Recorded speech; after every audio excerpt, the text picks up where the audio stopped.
آج ہم شیخ چلی اور کتے کی کہانی سنانے والے ہیں، تو چلیے شروع کرتے ہیں۔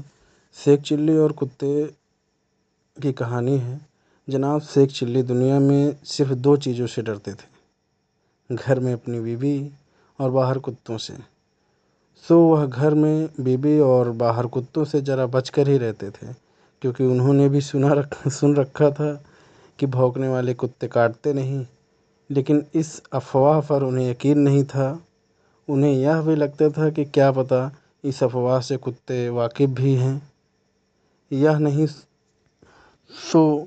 وہ یہ خطرہ اٹھانے کی کبھی سوچتے بھی نہیں تھے۔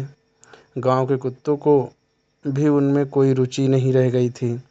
ان کی قد کاٹھی، پہناوا اور شکل کتوں کو ذرا بھی پسند نہیں تھی۔ شیخ چلی دبلے پتلے اور ناٹے تو تھے ہی، ان کا چشمہ عجیب ڈھنگ سے ان کی ناک پر ٹکا رہتا تھا۔ ایک دن بعد شیخ چلی اپنے چچا جان سے ملنے کے لیے بغل کے گاؤں میں جا رہے تھے۔ اس گاؤں کے اجنبی کتوں نے ایسی عجیب شکل صورت والا انسان پہلے کبھی نہیں دیکھا تھا۔ آج جب پہل انہیں ایسا موقع نصیب ہوا تو وہ زور زور سے بھونکنے لگے۔ اس عجیب انسان کا پیچھا چھوڑنے کو تیار نہ تھے۔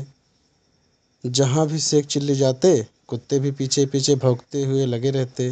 شیخ چلی نے کتوں کو پیچھا کرتے دیکھ اپنی چال بڑھا دی، لیکن وہ جتنا تیز چلتے کتا اتنی ہی زور سے بھونکتے۔ آخرکار شیخ چلی کے صبر کا باندھ ٹوٹ گیا اور انہیں لگا کہ یہ بدماش کتے ایسے نہیں ماننے والے ہیں، کچھ کرنا ہی پڑے گا۔ انہوں نے کسی ہتھیار کی تلاش میں ادھر ادھر نظر پھرائی۔ بغل میں ایک اینٹ پڑی تھی، وہ جھک کر اسے اٹھانے لگے، لیکن اینٹ ہلی بھی نہیں رہی تھی۔